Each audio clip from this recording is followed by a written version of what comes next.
I'm here with Nikki Buckelew Hi, of Phil. Nikki and Chris Coaching, right? Yes, Nikki. How did you get top billing? Because you're the girl.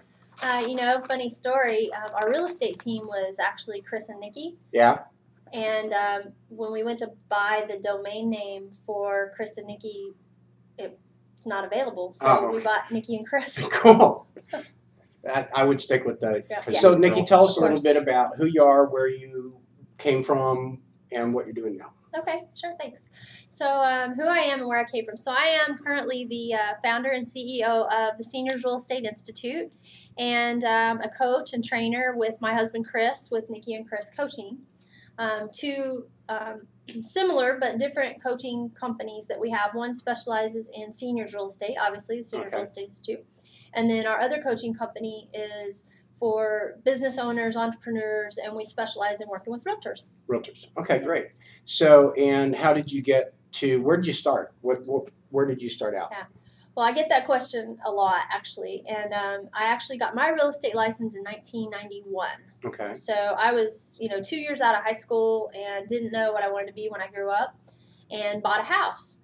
And my realtor and my mother-in-law said, maybe, Nikki, you should think about real estate. You'd be good at this. Okay. And I thought, well, why not? So I got my license and started selling real estate part-time while I worked part-time. And it turned into full-time very quickly. I loved it. It seemed to be a natural fit. And so I sold real estate for, since then, I guess. But I've done other stuff in between. I went back to college, got my degree, got 2 degrees, one in gerontology and one in counseling psychology. Okay. And thought I wanted to be a counselor at one point, but that didn't fly. And so I stayed in real estate all this time. But it's funny, I've been through lots of evolutions of myself. Right. Okay. Didn't I see that you're working on a PhD? Yeah, well, it's not a PhD. It is a doctorate. Oh, a doctorate. Yeah, but it's actually a doctorate of clinical hypnosis. Wow. Uh-huh. All right, yeah. I'm going to have to be more careful around you then. Yeah, no. People get that confused. They think about stage hypnosis, but this is more about using hypnosis as a brief therapy type thing. And I want to use it in sales practices because you know how so many people they have a fear of failure, they have a fear of scripts, they have a fear of making cold calls, that kind of thing. Well, it's amazing how hypnosis can actually help you overcome those things. So yeah, well, I'm aware of its use for managing pain and things like that. Absolutely. So it never occurred to me to use it for business. So so you were a real estate agent. Yep. Met your husband. Yep, and he and I got married in 1998. I hope I get that right. That would be embarrassing. And we started selling real estate together in 1995. So we were dating when we started selling real estate together. Oh, wow, okay. Yeah. And then you built a big team. Yeah, we built a team. We were selling anywhere from 60 to 80 homes a year, and then we started our senior specialty in 2000. And we took our business up to, when we sold it in 2005, we were selling about 120 homes a year. That's a really good. And you were not in a market where it was like $500,000 homes. Our average sales price was 120-ish. But $120,000 homes is a really good business. Right, and you got to sell a lot of houses to make any money. That's right, right. So, and then what did you do? So we sold our real estate team and we moved to Florida to be leaders in a real estate office there. Okay. And that was a disaster. A great learning experience, but it was a disaster nonetheless. And so then we moved to from Florida to Louisiana to manage another real estate office, and had some great leaders there, a great group of women that I worked with, and we were there about 1.5 years, and then we moved to Austin, Texas. And so we started out in Oklahoma, moved to Florida, moved to Louisiana, moved to Texas, and I became a coach with Keller Williams MAPS coaching department at that point. I heard you say this earlier today, so I think it's okay to say you found that was one of the greatest experiences that you had. Oh my gosh, yeah. There is nothing better than on-the-job training, if you will. And so I had no coaching experience whatsoever, other than just maybe management, but it wasn't really coaching. Right. And so I had an opportunity to grow my coaching skills literally through that organization for 4 years, and I wouldn't trade that for the world. And so now you and Chris have launched your own company, and it's a coaching company. I mean, you don't sell real estate anymore. Right. No, I'm a broker in Florida, and I have a license in Texas, but I don't sell. Okay. I just keep it active so I can stay on top of things. But we have our own coaching company, and Nikki and Chris coaching really kind of came as a, I guess, how do I say it? You know, we've always been entrepreneurs. We've always owned our business. We don't work well for other people. That's the truth of the matter is we just don't work well for other people. Most entrepreneurs have to succeed at what they're doing because they can't work for other people. Yeah. I've tried it, and the people that I've worked for have even said, yeah, you need to just be your own person. We love you, but this isn't going to work. Yeah, it's awesome. It's a painful conversation, but it's true. And so when we launched Nikki and Chris, what we decided was we really wanted to help people become the best version of themselves. And we have recently branded a coaching program called Soul Fire Series. Right. And that's really designed to help people kind of rekindle, find their passion in real estate or business, and then put it to work for them to be successful. It's that unique part of them that maybe they haven't tapped into. Okay. That once they find that and we begin to nurture that and teach them the skills to use that, it's like they flourish. I think something that I've learned from you and others that you know, and this is a theory I have that maybe you can elaborate on or tell me I'm crazy, but I think that when you first you have to understand what your values are, and those are almost always what your passions are. Right. And when you align your values and your passions to a direction, then all the other obstacles and walls, they just lose their meaning. Mm-hmm. Would you agree with that? I totally would agree with it, yeah. Danielle Laporte, in her book Firestarter Sessions, calls it your zone of genius. Okay. And I love that phrase, and I don't know if it's hers or if she borrowed it, but that's where I learned it. And it's about taking your skills and knowledge and your passion and overlaying them, if you will, in that middle section is your zone of genius. And when you find your zone of genius, like I love training and coaching and being and presenting in front of people and educating. And when I'm doing that, it's like all sense of time is gone because I'm having so much fun. And it's a good feeling. Well, and I've seen you teach a number of times, and you almost like bloom when you get in front of a crowd. I mean, it's just there's almost like a glow around you when you're teaching. Oh, that's my halo. That's your halo? Oh, okay. Right. Yeah, we'll tell Chris. Yeah, right. Yeah, Chris doesn't believe that I have halo. So one of the reasons that I'm doing these interviews primarily with women is because in our society especially in the last few years, I've felt that there's an attitude that success is somehow accidental. Yeah. That or that it's unattainable. Yeah. And so what I'm trying to do is interview successful people so that people who are yet to be successful can understand it's not, first of all, nobody gave you a present called Nikki and Chris coaching. Right. No, right. You know, there was things to do. Yeah. There were things that got in your way, challenges, failures. Lots of failures, yeah. Okay. Yeah. So talk about that. Talk about the path. That sort of path. Yeah, right. Well, first of all, the only thing that holds anybody back is themselves. And unfortunately, though, that comes from listening to other people tell us that we can't do it. Sometimes we adopt that. And so I never really had that, Phil. I'll be honest with you. I've always been one of these people who have just said, if you tell me I can't do something, chances are I'm going to do it. Right, just to prove you wrong.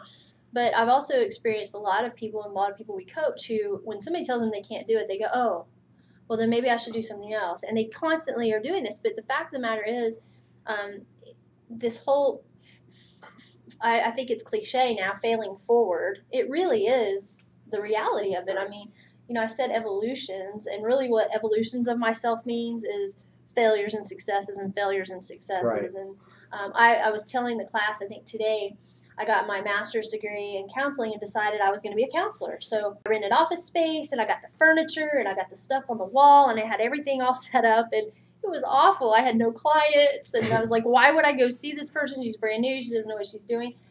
But if it hadn't have been for even attempting it and realizing that it wasn't really what I wanted to do, I wouldn't have found what I am doing, which is coaching and training and specializing in business. So those experiences taught me so in other words, one thing that I like to do, I like to have people do, is you take a timeline and you literally go, okay, so here's me, and let's say for most of us, you know, high school or even junior high, here's what I did, here's what I succeeded at, here are my life experiences. And if you were to plot those on a timeline all the way out to current day, and then look at the pattern. It'll teach you a lot about yourself, right? It did me, and I went, oh my gosh, why? I loved this job, but I didn't like this job. Or I loved this type of education, I didn't love this one. Or every 2 years, what I realized was I get bored, and I need something new every 2 years. Well, people used to say, my dad, Nikki, can't you just stay doing one thing for a while? Right. And the answer is, no, that's boring. Right. I got good at that already. Yeah. It's not fun anymore. Time to do something else. Right. But that timeline really allows you to see where you thrived and where you didn't thrive, and then it allows you to plot further ahead. It's like, okay, I'm not going to do that again, but I definitely am going to do that. You had that free journaling site that I was a member of a while back, and I went back one day and read old journal entries, and they weren't that old. They were like less than a year old. Right. Yeah, that's a great thing to do. And then I started realizing these same problems kept showing up. Whatever was bugging me, what kept bugging me for a long time. Yeah. And I think that was an illustration that life keeps sending you, they're not failures and successes, they're lessons. And you keep getting the same lesson until you learn it. Okay, so my lesson, as we talked about, was I would go out and do my own thing, but then somebody would give me an opportunity to work for them. Right. And I'd think, oh, I'm flattered and honored, and I want to go work for them. And then I realized I'm working for somebody. I'm like, I hate working for other people. Right. And it wasn't until I had someone, I won't name names, but someone most recently said to me, Nikki, promise me that you will never work for anybody else ever again.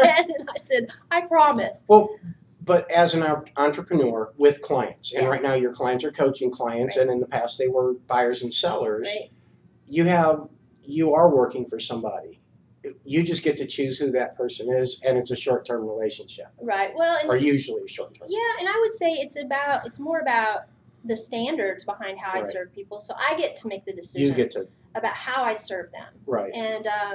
And like you said, it's a choice. Right. I get to decide who I want to be in business with and who I don't. Right. And that makes a huge difference. Once you work for yourself and succeeded at it, it's hard to go back. Right. Even if you haven't succeeded, you burn yourself for everybody else. Yeah. So anyway, so let's talk a little bit about, because as a coach, you're in an almost an ideal situation to do this anyway. If you meet someone, say they're fresh out of college or fresh out of high school, and you were going to mentor them, particularly a younger woman, what would you tell them were the 3 or 4 most important things lessons that they need to learn between now and, say, your age or my age, which is significantly older than yours? No, I wouldn't say significantly, but yeah. So I would say, first of all, listen to your intuition. Listen to what your internal wisdom is saying, because we're all wise regardless of our years, and we all have things to learn, but our little voice inside our head tells us what we want to do and what's right for us. And most of the time what happens is the voices from outside overpower the voices from inside. So I would say, like, if you think college is right for you, go to college. If you don't think college is right for you and you think something else is, then follow that pursuit, because even though your parents may want this, and some parents are going to hate me, but the reality of it is I didn't go to college right out of high school. My dad was devastated. I had money set aside, the whole bit. I got married. I had a child. I started selling real estate. My dad goes, you realize that's commission-based, right? Yes, I do. So, but I went back to college later. Right. Because I wanted to go to college, and because it was something I wanted to accomplish. So I would say, first of all, follow your instincts and trust your instincts. Now, that's assuming that you're making good choices about, moving forward. In other words, if you're following your intuition and you're having problems, maybe you got to re-listen a little bit. I think the other thing I would say is really early on, I wish that someone would have done with me like a strengths finder or some sort of a behavioral assessment to see what are my strengths. Because too many times we're taught to focus on what we're not good at and get better at it. Right.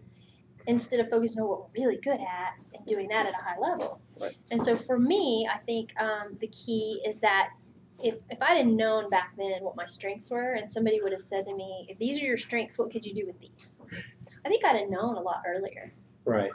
So clearly my real estate agent and my mother-in-law kind of saw in me that realtor, that, whatever it was in me, they saw it, and it was awesome, and I that was an invaluable wisdom. So that's my other point, is listen to what other people are saying about you, what you're good at, what they give you gratitude for, what they appreciate in you. That's a good way to put it. I like that. And then do more of that, because typically that's where your strengths are. And you remember the story about the monkeys, with climbing the pole, and they throw water on them. Right. Don't let the other monkeys pull you down once you've decided that that's your passion. Yeah, I can't tell you how many people, and you've probably experienced this too, Phil, they say, why are you doing that? Have you lost your mind, right? Because to them, it seems crazy what you're doing. And if you're passionate about it, then it's okay that they think you're crazy. Just keep following it. That was my thing in real estate. It was my thing in coaching too. People will go, really? Why do you want to do that? And I couldn't really answer the question. I think we have to justify the response, and the reality of it is because I want to. That's exactly why I'm doing these interviews, and it was part of taking your Soulfire online class, and then I did Allison Crow's class online. Yeah. And I started reading a book called The Passion Test that Jill Butler gave me. And the commonality of all of those things was that I found that what I love doing is first talking to people, particularly talking to women, and talking about success. Awesome. And it's like, well, I can buy a video camera for like $50. Yeah, right. And I can do this. Now, am I going to make money at that? Not right now. Yeah. There may be money someday. Right. I think that if I keep going and I get really good at it, there could be money in it. So here's the key to that, right? And I think that you and I talked about this. We're getting free coaching. Free coaching. Right. Well, no, it's what you just said. The money follows the passion. Right. It's not the other way around. You don't make a lot of money and then become passionate. You become passionate and then you make money, assuming that you do what you have to do. It's not that it takes no work. I think that's the other thing, and generationally I'm seeing this, unfortunately, in young people, is that they want what we have as their parents or adults. They want what we have today. Yeah, they think a house comes with 3 bedrooms, 2 baths, food in the refrigerator, and cable. Right, and no payment. Right. Right. My son even said a couple of years ago, he graduated high school, and his dad and I were having a really heart-to-heart conversation with him about what he was going to do. Because he chose not to go to college, which was fine, but he wasn't working, and he was living it with his dad. And we both said, look, here's the deadline. Right. And so we sat down with him, and we did a list, and I put a line down a piece of paper, and I said, what are some jobs that you would like to do? And he couldn't think of any. And so I said, well, okay, let's start on the other side. What jobs won't you do? You go. We had a long list. Right. Right? But then I said, okay, so based on that, what would you do? And we started listing things. Well, it was interesting. One of the top things on his list is I want to do what Dad does. And I went, great.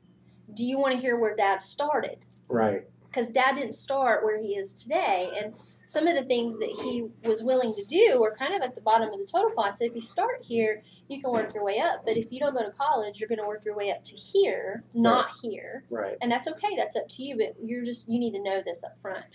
But I thought it was interesting because, again, like he wanted to be further ahead than he could be in that moment. Right. And didn't realize that there was a path. I came from a very blue-collar household. My dad was a union appliance repairman. Yeah. 7 kids, stay-at-home mom because she couldn't risk leaving the house to the 7 kids.